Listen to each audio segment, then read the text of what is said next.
We are live. Hey, Kim. Yep. Hi. Hello, Hi. everyone. Hi, everyone. Welcome to episode 2 of The Breathing Space. And before we get into today's show, let's just take a moment to breathe. And just arrive in this space together and just give yourself the gift of being wherever you are for the next 20 minutes or so as we hang out and talk about this thing called life. So welcome to episode 2. Our topic today is navigating life, and we have a question for you. We've got 2 questions for you. Do you know where you're going? And more importantly, do you know where you are right now in this moment? And I want to explain that question a little bit before we dive into introducing ourselves and getting into the juice of the show. Do you know where you are right now in this moment? And we're asking this as a big question. It's not, okay, I'm sitting in my chair on the west coast of Vancouver. Kim, you're in Manitoba sitting on your chair. Where are you inside? How do you feel? Mm-hmm. Do you feel oriented to what's important to you? Okay, so I'm Morna Haist. I'm a leadership coach for revolutionary women. Here with Kim Standeven. Want to introduce yourself, Kim? Yeah. Hi, everyone. I'm Kim Standeven. I'm a spiritual mentor, and I help women navigate their intuition and all of the messages that we're receiving so we can really trust our decisions.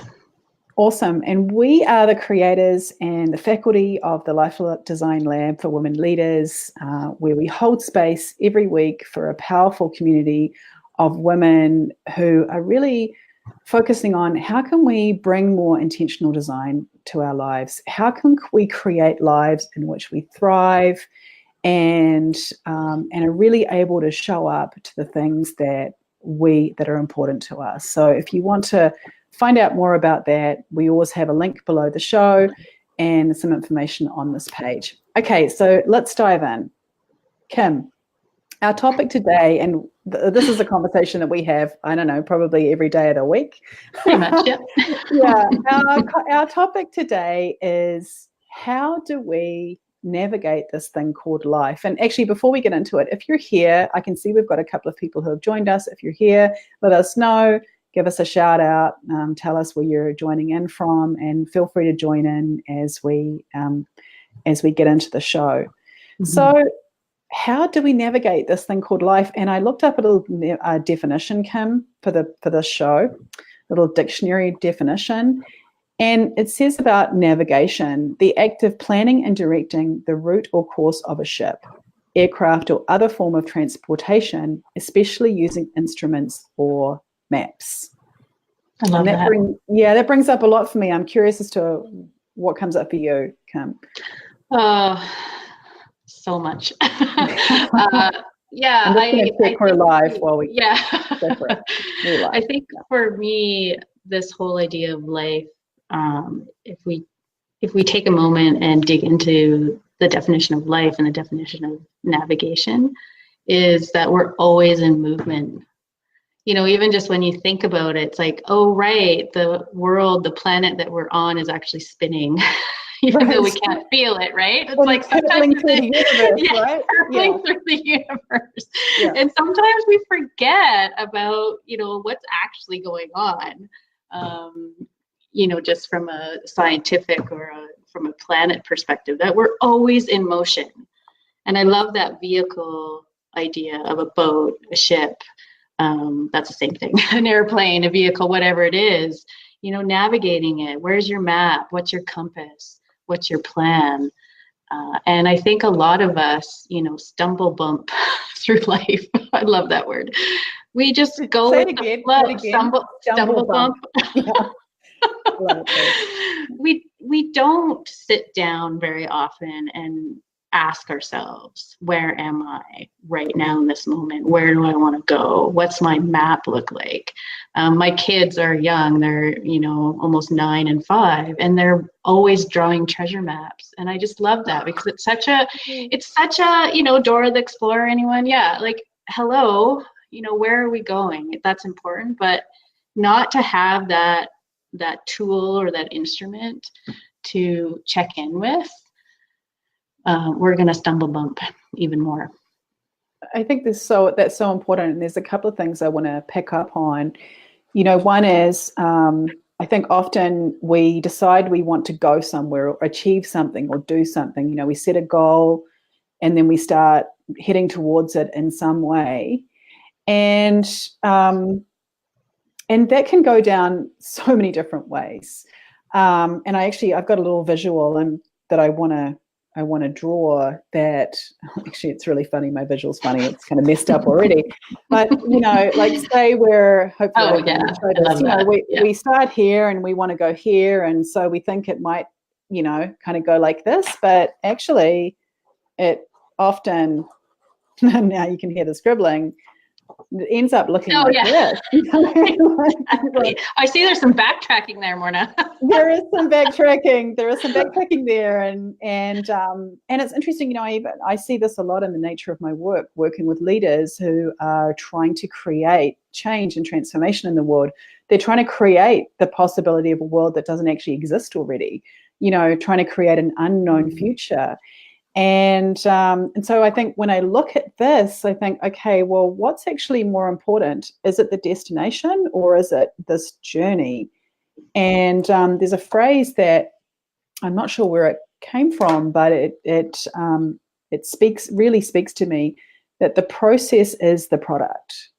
The process is the product, right? Yes. And so what that's saying is that actually how you go about it, how you are in the moment to moment, is way more important than where you're going, because we're always creating the future right in the moment. Yeah, exactly. You know? Yeah. And I love that image, because if you were to imagine being a ship on the ocean, it would be great to be able to just go in that straight line. And in some cases you can because of navigation tools. However, we can't control the water. We can't control whether a storm is going to pass. We can't control how big the waves are going to be. That can push us off course. So I think that visual of the ocean and the ship is just such a beautiful way to remind ourselves that all we have is the ship, that we can do our best to keep on that straight line. And sometimes, you know, maybe you're going to discover a new world or a piece of land, just like the early explorers did, that they didn't even know was there because they went off course, right? So I just love, you know, from a spiritual perspective, this idea that we can't plan. Our minds can't conceive, you know, dreams or the way life can turn out. So sometimes it's good to just kind of, okay, it's okay to go this way for a little bit and then come back and go with that flow. But I still think it's important to have those X's, those intentions. I agree. I feel like it's super important to have those X's and those intentions. And, you know, even just thinking about our own relationship and the way that our work has unfolded together, who knew it would end up this way when we first met, you know, on a retreat a couple of years ago, just up the road here in Canada. Having said that, we both entered into a relationship together with intentions in the world of wanting to impact people, of wanting to create things with, you know, similar philosophies and bringing a different blend of skills. And so I do think that, you know, we're setting out with our intention, and how we show up to that intention is everything. Because if we've got our blinders on of, okay, I'm going to that island, I'm only going there, I'm just not going to see anything else, you know, we're just missing so much information. So much. And also we're not open to the, I want to use the word serendipity. I'm not sure if that's the right word. Love that word. Yeah. Right. The serendipitous things that come into our path when we are being who we need to be for things to show up. Yeah. I mean, even just invite the listeners to think about the coincidences in their life. The coincidences. Yeah, I'm going to use air quotes. The serendipitous moments that you could have never planned. You know, that is the magic of this navigation of, you know, having a plan, but then letting go of it and then coming back to it and letting go of it. And I do want to ask you, Morna, about your day to day, not in terms of specifics, but you said, how we have this plan for our days, for our lives. And, I even know for myself today, I had a plan. Yeah, it didn't go anything how I had expected it to go. So I think it's important to talk about that, is to allow life to, because it's going to show up in what's needed in the moment. So true. And that question you're asking, what's needed in the moment, I think is everything. And there's a couple of things I want to say in response. One is that, today, just directly after this live, I'm jumping in the car and I'm going to be driving to Seattle to host 2 days of authentic leadership, which is going to be amazing. And the theme is actually dancing with uncertainty. It's the theme of the event that I'm leading. That. Yeah, and it is a dance. It is a dance, and I had some really major things happen in my family last night and this morning, which kind of actually knocked some of the things that I felt were essential off, again in air quotes, off my to-do list. And I'm like, okay, I stopped. I took a moment, just asked myself, what do I need to actually show up to all of this? Well, getting frustrated and pissed off because my little plans aren't going as they should isn't going to be helpful. What's actually going to be helpful is if I slow down, come into myself and figure out how I want to show up to my family, how I want to show up as I drive to Seattle, because, that's really the important thing. And I think I want to loop right back to, in the intro, when we were talking briefly about our Life Design Lab, about our membership program, one of the main reasons we've started and created the community is because we know for sure that if we don't bring, this is the school principal calling me right now. It's hilarious. If we don't bring more intention and consciousness into how we create our days, our moments, our lives, our environments are always going to win and take over. Always. So, earlier when we were talking about being in the moment versus planning, yeah, we absolutely need to make plans. We absolutely need to make conscious decisions about where we want to go and then show up to those pieces. So we're not saying throw everything out the window and just be succumb to everything that life is throwing at us. We need to know where we want to go, or even just have an idea about how we want to feel, so that we can make some choices about what's right and what's not. Because if we don't know, then life and people and other people's, priorities are going to take us goodness knows where. Yeah, exactly. Absolutely. Oh, I have so much that I want to say about that. And I think one of the things about being in the moment that is really important to me is honoring what's in the moment. And I know we've talked about this a little bit, Morna, about the grown zone, about allowing that discomfort and allowing that process of integration, so that it clears out the skies. Like, we need the storm and we need the clear skies, right? So I was curious about your perspective of this grown zone. I know we've touched on it. We have, and actually I could probably just draw it since I'm doing a master drawing. Oh wow, it's like a drawing class. I love it. Is. And it's funny, I've packed away all my facilitation materials because I'm going off, so all I've got is kind of one motley pen and draw a card. So I'm going to draw it on the same one. I'm going to just overlay it. Maybe you can see it. So oh yeah, I love that. Growing zone. So again, we start, and then we go about thinking that our destination or our plans might just be some kind of straight line, but actually it's not. And this place in the middle, when we're not quite sure how things are going to turn out, or there are many reasons why this kind of space can feel like a grown zone. The eye of the storm, kind of. The eye of the storm. It can feel so uncomfortable that we might go for the easy way out or the easy solution, or we might stop, think, okay, I'm not going on with this because this just feels too difficult. And in fact, I was in a coaching conversation yesterday with a woman who was describing this. Why can't I figure things out? Why am I not full of, and all of her language is pointing to being in the grown zone. And as soon as I kind of drew this diagram and said where you are is natural, normal, and actually a huge sign that you're on the right track. Exactly. So, oh, I can go make a cup of tea then, all right. Yeah, exactly. I'm okay, Susan, right? Yeah. Susan's just saying, oh, thanks, Susan. Waking up to you too is a powerful start to the day here in NZ. Thanks, love. Oh, Great nice. reminder about enjoying the process and not just focusing on the end product. That's what we tell our children when they're learning. We need to remember this ourselves as we navigate our own journey to wherever. Yeah, it was absolutely, because if we're just focused on the end result, in fact, I actually think so many of our problems as a human species is because we just focused on this end result, and to heck with how we get there or how it feels. Oh, totally. And to heck with what we could possibly learn, you know, going through the grown zone, going through the storm. What kind of navigator, what kind of skills are you going to bring in to your being to help you along the way? I mean, oh my goodness, you can't just, that's gold, right? That's really the gems, is what we pick up along the way, and the people that we meet along the way. Your crew, I think we talked about this before. You're the crew that you have on your ship, you know, and it's so the metaphor could go on and on. The metaphor can go on. And again, you know, I'm thinking about this event that I'm hosting in the morning, and I was just going back and forth with some of the other members of the hosting team because, you know, again, the theme is dancing with uncertainty, and we don't have the whole weekend figured out because that's part of the, you know, the dance of uncertainty.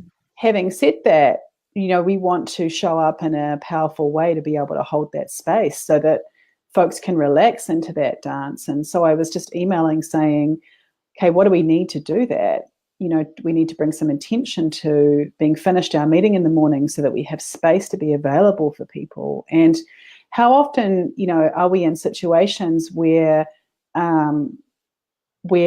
know the person we're talking to isn't even really there?